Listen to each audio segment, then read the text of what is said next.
for is a response to their request from last August. Last August, does everybody understand that? From last August, New York State sent a letter asking the village for information regarding the employment, and as a planning board member, I do get a salary. You get $1,000 stipend. I'm considered an employee. I'm in the state pension system. It's not something that's going to make you rich or retire, but the state keeps track of everybody's salaries, not just minor salaries. So this certified letter went out requesting that information. Now here's the problem with this. When Dina Shingleton was fired, at the time she was fired, she told the two people that fired her, I'm working on something that's very, very important for the state financial retirement system, and nobody else knows how to do it but me. Let me finish it, which I think was incredibly generous. It's unbelievable that somebody just fired you and you're willing to stay and help them out of a jam. And I'll give Dennis Seery credit. He said, how long will it take you? And unfortunately, my opponent was not willing to give her any time. Kicked her out. Nothing has been done. This is almost a year, 9 months, 10 months, whatever it is. This is New York State control, Thomas DiNapoli. This is not a made-up thing. It shows you what happens when you start letting people go for political patronage. You get a little bit of confusion. You get a little bit of a mess. And that's what's going on in Village Hall. When you start replacing good people with people who are inexperienced. Doesn't mean they won't get experience, but there's a lot of turmoil, a lot of stress, and that is not good for the residents. Now, this is not the only positions that have changed. Mia Jalisank was on the planning board of the village. She has a degree in public planning, architect. She was perfect for the job. She was the most qualified person on the planning board. And her term was not renewed because of political patronage. The board, who is in control right now, did not like the chairman of the planning board. And in order to demote him, they had to create a spot to kick him down a notch. And that was created by getting rid of Mia. Horrible mistake. She was so talented. She had been planning so many things. We had so many conversations on a way to simplify the entire planning board plan, the process. There were so many people that come before the planning board today who aren't prepared for their application. They don't have the materials they need. They don't have the paperwork that they need. And they're all saying, why wasn't I told this? Why didn't somebody tell me this? Well, that's part of the problem. This could have been taken care of. But again, you took a highly powerful, qualified woman and replaced her with someone for political patronage. Now, I happen to like the person who replaced her. Nice guy, good person. But he's not as qualified as the person that he bumped out the door. So again, the village residents hurt. The planning board is so vital to the look and the feel and the charm of this village. We are raising houses left and right. We have to talk about downtown revitalization, possibly putting apartment buildings over the stores in town like you see in Northport and other areas to bring in more people and revenue. And we're getting rid of the most qualified person. It just doesn't make sense. It doesn't make any sense. And the same thing happened with the zoning board. The chairman of the zoning board was knocked down a notch. Another highly qualified woman. She was an attorney who did a lot of work for the village at no charge, zero charge to the village, and replaced her with a man who had lesser qualifications. Again, I don't have a problem with the person. He's a good guy, but not as nearly qualified. So the zoning board, the planning board, the clerk's office, all areas that are vital to how the village functions, how it works, and how the residents benefit have all taken a hit. And it's something that I just don't agree with. I don't like it. Let's see. Someone gave us a question here. Let's see what it is.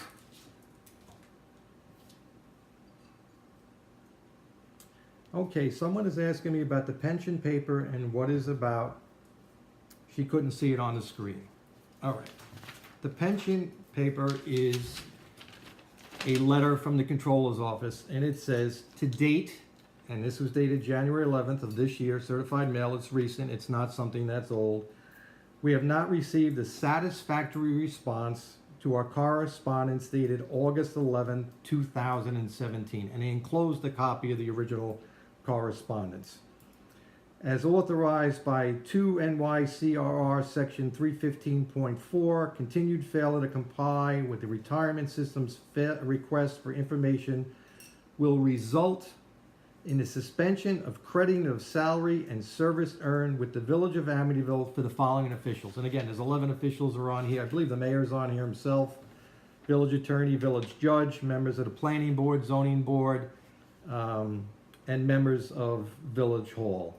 So this is a very important document. This is not something they've taken lightly. They sent this as certified mail to everybody to get it out here so people would know exactly where you stand and the fact that your employer, which is the village, is not responding to their request. This is a state request. This is, not something that's made up. So it's concerning to me. I don't know if they've responded yet. I don't think they have as of last Thursday when I called Annapolis office to see had a response. They told me they didn't, but maybe their paperwork is tied up. I'll give them the benefit of the doubt on that one, but I'm not sure that it is. I don't think that it is, but again, this is serious stuff, folks, and this is what happens when you play games. The election should be about being independent, which I am. I am not tied into anybody, any group, and that's what we need. We need someone to make common sense decisions that are going to benefit the residents and not just their friends. Because we're all losing out on this. We can't move forward. We can't have a downtown revitalization if there's chaos in Village Hall, if they aren't following simple things that they have to do, can't follow simple paperwork. I mean, we have grants out there. We have lots of grant money out there. It's just not being reclaimed because the paperwork isn't being taken care of. It's not being done. I mean, that hurts our residents. So we need to take care of that. We need to straighten it out, and we need to straighten it out quickly. One of the other things comes up again, it's old news, a 28% raise for the village clerk after 9 months on job. That's a hot topic. Again, people will say to me, why would they do that before an election? It benefits Joe Moran, and it does. It's out there, but some questions were asked at the last village board meeting because a gentleman by the name of Bruce Coffey was upset about how many people were attending some of the bars in Amityville, the occupancy, and the village basically has very limited resources sometimes to monitor this, to control this, to keep track of what goes on and make sure that everything is where it should be. So I think a suggestion was, why don't we give John Lauria some more hours, part-time jobs some more hours, or our quality of life people some more hours, put funding towards them. And the answer was no, we don't have any money. Well, here's 28% raise, could have paid for a lot of quality of life for a lot of residents. So again, you got to look at what's going on. There are issues out there that we need to address. Okay, another question. Someone was writing in a question. What is your vision for the Brunswick property? Now, everybody wants to talk about the Brunswick property, and a lot of people ask me, what am I going to do to straighten it out? And I'm very frank. I'm very honest with them. I don't think there's any one person that can get that straightened out, considering the fact that you have an owner who doesn't know what he wants to do with the property, doesn't have an idea that he can hold on to for 5 minutes. I've seen some blueprints and plans of some ideas that he wanted to put in there. One of them was a gas station and a bank, which I would tell you no. You could put a nice housing development in there, mixed usage. There are a lot of things that would go in there. I would like to see maybe another restaurant, a big restaurant. There are a lot of ideas out there, Trader Joe's, this and that, but Trader Joe's is not interested. They do the demographic studies, they look at population, they look at how many people, they look at income, they look at a lot of things, and they have continually said no. That doesn't mean that they won't change their mind. It doesn't mean that if we got someone serious to try and negotiate, to contact them, it may be, a law firm, it may be maybe personal calls. I don't know. It's not a process I have the right to be involved in right now. I'm not part of it. I'm not going to try to mess it up or step on somebody else's toes. But the vision for me would be mixed usage. But again, no gas stations. We don't need gas stations. We don't need any banks.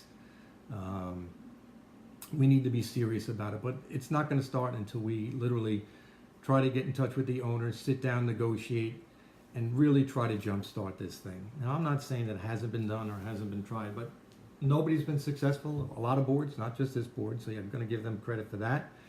But it needs to be addressed, and the only way it's going to be addressed is get people to the talking table. And then you talk to the people who Like our revitalization committee, they have ideas, they have suggestions they've gotten from other places, but we're not sharing that. It's not transparent, it's not out there. So it's certainly not an easy fix right now. It's just a big hole in the ground. It's pretty disgusting. I've had friends and family come from out of town and say, where's the hospital? What's that? Why is it there so long? And it's an eyesore. But for anybody to tell you they're going to fix it, I don't think any one person is going to be able to go out there and fix that, because they're not. It just isn't a quick fix, something that's going to happen overnight. And people are going to have to be patient. I'm as frustrated as you are. I don't like driving past a pile of dirt. I spent a lot of time talking to every resident in every home over in the New Point Estates, everybody who answered the door, that is, and they're all equally frustrated. They feel they're being left in the dark and not getting the information, and probably it's because there's not a lot of information for them to have. Question. You mentioned the gas station. What is your position on the rumored gas station on the Security Dodge property? Okay, I've been very, very vocal that I'm not looking to put another gas station on the Security Dodge property. And for people who are asking this question, and again, this can come up because there's a lot of rumors. It's not even just rumors, because at a recent village board meeting, your mayor, Kevin Smith, and my opponent had talked about trying to make a win-win situation for putting a gas station on property owned by Security Dodge. They bought the old Harbor Marketplace building. The building was knocked down, and it was not zoned for anything in the automotive business. In 2006, Law 1 basically restricted expansion of the automotive business on Merrick Road. You have a auto body shop on one end by Stop and Shop. On the other end of town, you have a car wash. We needed something other than more automotive and more parking lots. So Security Dodge bought the land. There are several lawsuits that Security Dodge is bringing against the village of Amityville, trying to get that property rezoned. If it was rezoned for automotive use, you could have a gas station in there. You could have a mini mart in there, because that's what they're looking to put in there. And I can't think of a worse item to put in there. Would we add another traffic light on Merrick Road right next to the one at Stop and Shop? That would be we have enough traffic lights going up in this town. Would we allow people to drive through the Stop and Shop parking lot to come out of the gas station, the mini mart, and use that light? That would be horrendous. That would be an absolute disaster. You're not going to allow them to come in and out of Bayview Avenue. There's enough issues going on over there. So that's my position. I'm completely against it. I would never vote for it. I would never want to rezone it. And again, that's why when you have people on zoning boards and planning boards that can make some serious decisions, you got to get the right people on those boards. It's not just your friends and family, because there's too many connections, too many ties. I will say this, I am not taking any money from them, Security Dodge. I am not buying any motor vehicles from them. And there are other issues. Our village attorney, who was appointed by the majority in his board, again, my opponent, represents Security Dodge. So the lawsuits can't be handled by our own village attorney. It could have been if Richard Hanlon was still there. So now we're going to spend thousands and thousands of dollars because our own village attorney can't represent Amityville in a lawsuit that his client is suing us. Doesn't make sense to me. And I have no issues with Bruce Kennedy. I think he's a fine attorney. He's a gentleman. I happen to like him. Just wrong person at the wrong time. So again, political patronage hurting the residents. Wake up, folks. You got to see what's going on. You got to really pay attention and know what's going on. It's simple. Please pay attention. Next question. Is it true the winner of the election vote on the police contract? If so, would you advocate hiring a lawyer to represent the village interest? Is it true that the village winner of the elections vote on the police contract? I'm assuming what you're saying is whoever the trustee who is elected in this election will be part of the process of renewing the police contract in the fall. Yes, that's absolutely correct. That's absolutely correct. I have made it clear I'm independent of everybody, including the PBA. My opponent can't say that, not when he's walking the streets with members of the PBA, not when he's walking the streets with the mayor. He can't say he's independent. Please just stop the nonsense. Let's be clear. I'm the guy that's independent. I'm not taking donations. I'm not involved. I'm truly independent. Having said that, I love my police force. I came to this town 25 years ago because I lived in Wantagh. My father had a stroke. I had to buy a bigger house because my sisters wanted to put him in a nursing home. And my wife's sister lived in Amityville. We loved Amityville. We spent a lot of time here. And I came here and my father had medical issues, crazy medical issues. And there were times when I'm in work when I had to tell his home health aide, do me a favor, call the police. get them to the hospital. At that time, it was Brunswick Hospital was still around. So I'm very indebted to the police force. I love having my own police force. I'm not anti-police. There are issues with that contract that are absolutely going to have to be worked out. There was a proposal at the last village board meeting that any contract over $1 million, and that would be the police contract, would be put up on the village website at least 10 days prior to being voted on. That was turned down. It was turned down by an opponent. Come on, like, you gotta be kidding me, really? How do you turn that down? That's a complete lack of transparency. Please don't tell me you're transparent. Please don't tell me you're independent when you're making these foolish decisions that hurt the residents. As far as bringing an outside counsel, now, if any of you have seen the Financial Restructuring Board's report, that's a report that came out by New York State last summer. And only when people got up in Village Hall and begged to have it on the village website, to beg to have it so residents could easily find it, did it just appear on the website. Now that review board basically had a scathing report of Amityville's village finances being a troubled village. Not all of those troubles are from this board. I've had my disagreements with all the prior boards. So it's a combination of a lot of things that put him in a lot of trouble. Now, Jim Wandel, I'm going to tell you, got us out of a lot of trouble, a ton of trouble. We went from having huge surpluses again, huge deficits to having surpluses again. You know, the old regime had a $2.5 million surplus and turned it into $750,000 deficit. And Mr. Wandel and his team changed a lot of that. And that's important. But that review board had a lot of recommendations, and nothing's being done. Nothing's being done. And one thing on that review board, if you read the bottom paragraph, I think it's the last page. And again, these guys all have no skin in the game with Amityville. These are all top New York State guys. They are willing to negotiate fairly police contracts on behalf of the village at no charge to the village. No charge to the village. These guys would be as fair as anybody. I would be willing to investigate the opportunity to have them come in. You gotta remember, the last time there was a police contract out there, there were trustees who said they saw that contract an hour before it was handed to them. An hour before it was handed to them. How can that be? That's ridiculous. That's absurd. It was a political game to buy votes during an election. And now you have an opportunity to get around that, put it up on the website, let village residents see it so they could discuss it, they could have their feedback. Why wouldn't you do that? I certainly would do it. I would be the first one to do it. Another thing that came up in last week's board meeting was campaign money. I'll put every donation that's come to my way up on the village website. I wouldn't make you scour the Board of Elections websites or files to try to figure out who donated what. My donations that have been given to me have already been reported on time to the village clerk. They want to put them up on the website. I would be more than happy to do it. My opponent and the board, the majority of the board, voted that down at Monday's feeling. Like, really, if you're taking money from somebody, the residents should know.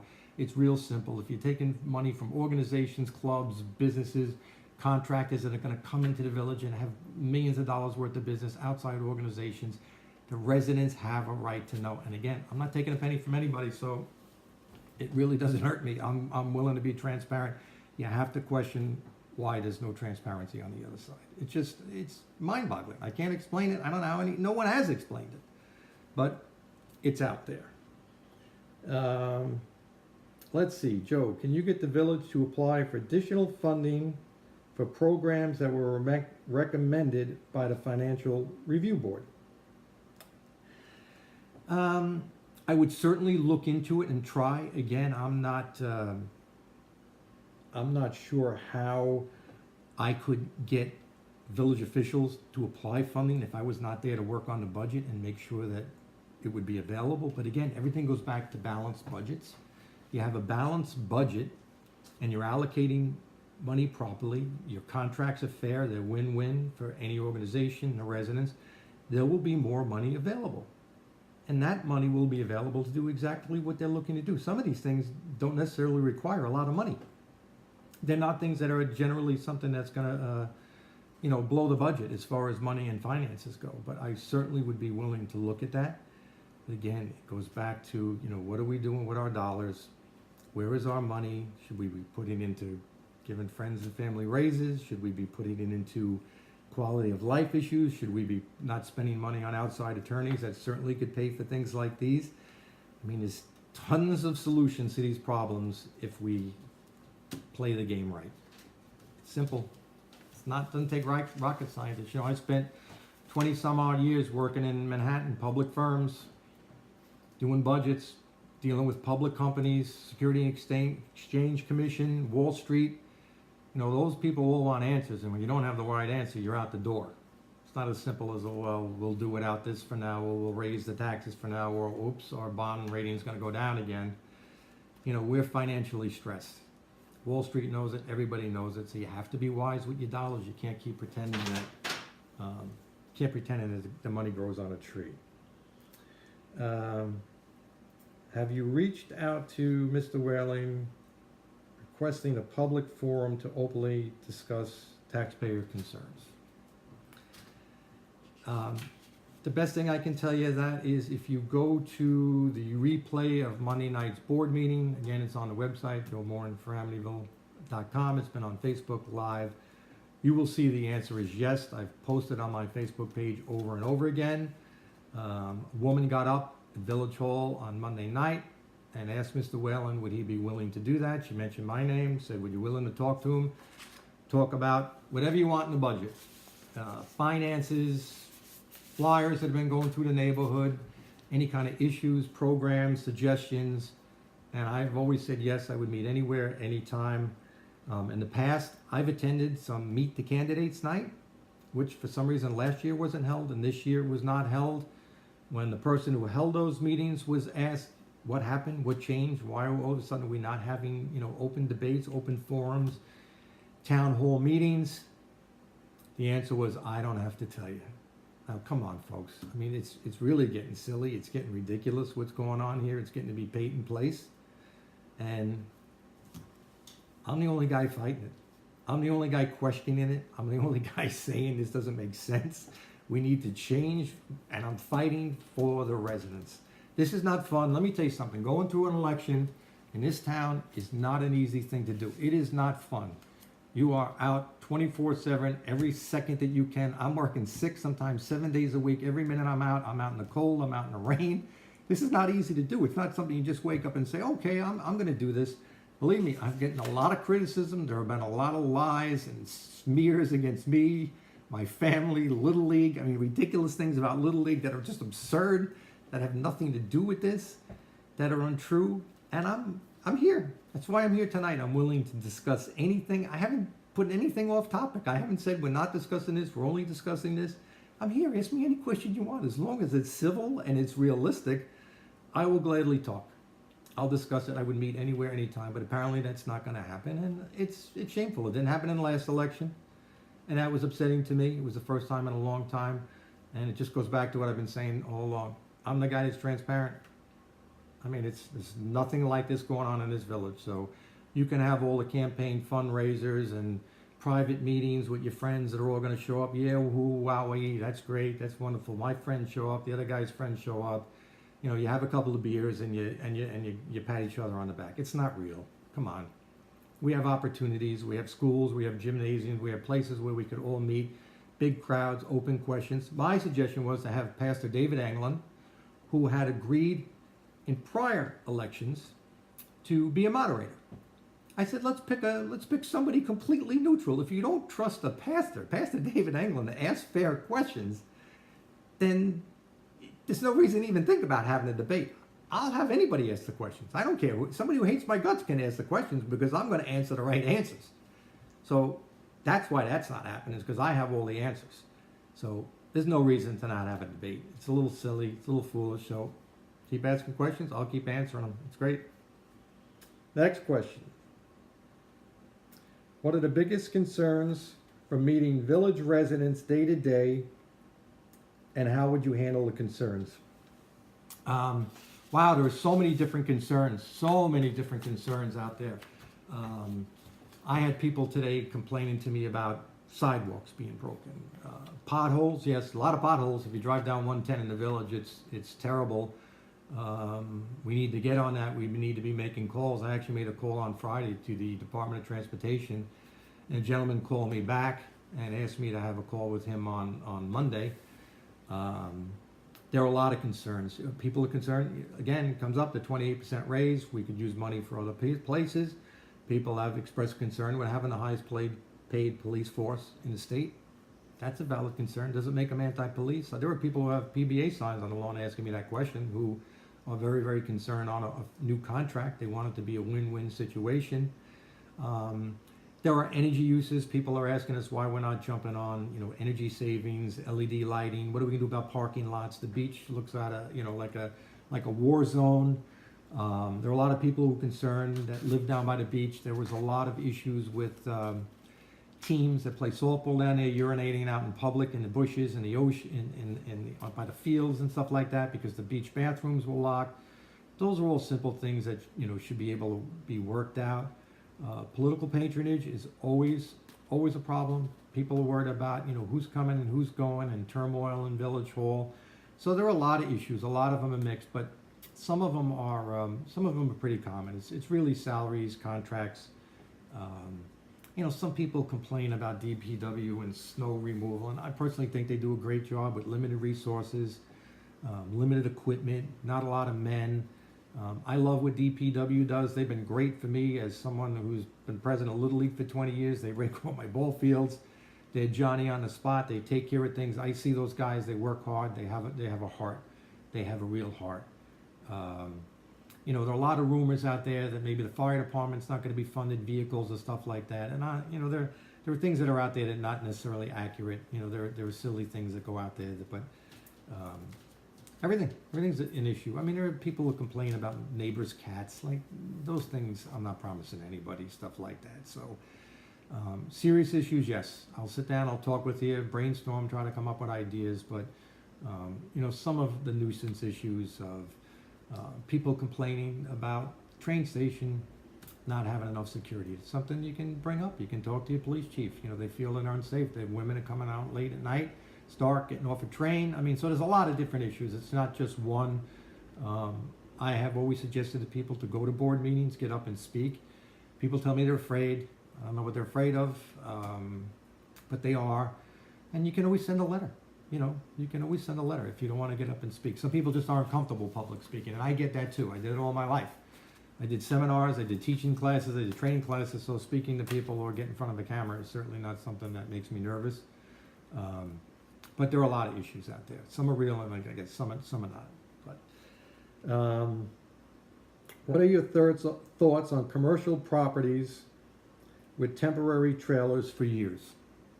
Actually, this came up. Someone asked me about the property near the car wash on Merrick Road, where the Boar's Head building is going to be constructed. Now, for those of you who don't know, when you come in from the village, from the west side, the car wash is there just before you, on your right-hand side, before you get like to the Five Guys shopping center.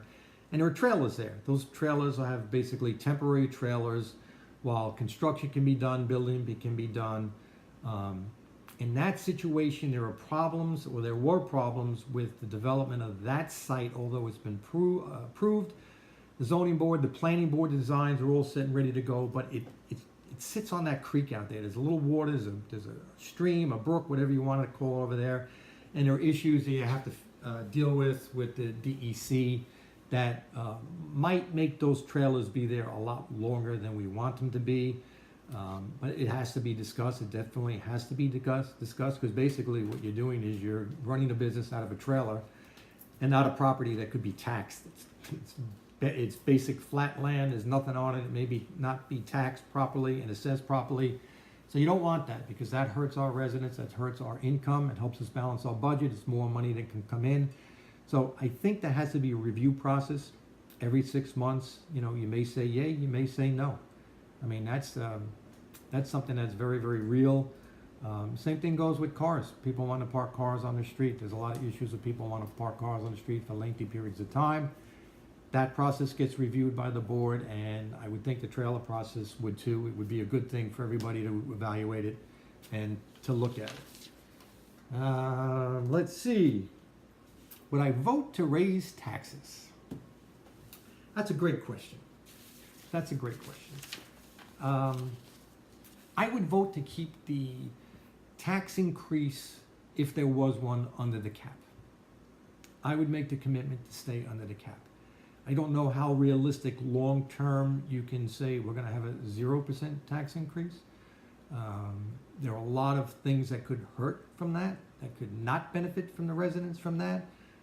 Salaries go up, contracts go up, equipment, you have to constantly buy new equipment. Sometimes there are unexpected things. So would I vote for a tax increase? Only if it was within the tax cap, only if it was in that 2%, or whatever the percentage may be. It can change from time to time. The state may change it, so it's something you have to watch and you have to keep. Obviously, you want it as low as possible. It's vital to everybody in the community. Everybody, again, going back to what problems the people discuss, what do they talk about the most when you go door to door? Taxes are always an issue. And, when I bought my house 25 years ago. The taxes didn't double. They were more than double, 2.5 times what it was back then. But the people who buy in houses today are really struggling, just basically getting in, hoping they can pay them. And it's hurtful for them to start going up big numbers again, may be difficult. So you have to remember, part of what's going on out there is, the Federal Reserve is going to start raising interest rates big time. And they're talking about 4 rate increases for this year. That's 4. So if you are a homeowner and maybe you have a home equity loan and you've taken out money to put a dormer on your house, an extension on your house, maybe you wanted to repave your driveway, put in some Belgian block, a new patio, new windows on your house, and you borrowed the money against the equity of your house. If you're not paying down that equity or that loan quick enough, those interest rates are going to keep climbing. They've already climbed 3 times. They're going to continue to climb. It's going to cost you a lot of money. So you have to be careful. You're not banging people on taxes. Interest rates are going to go up and hurt them.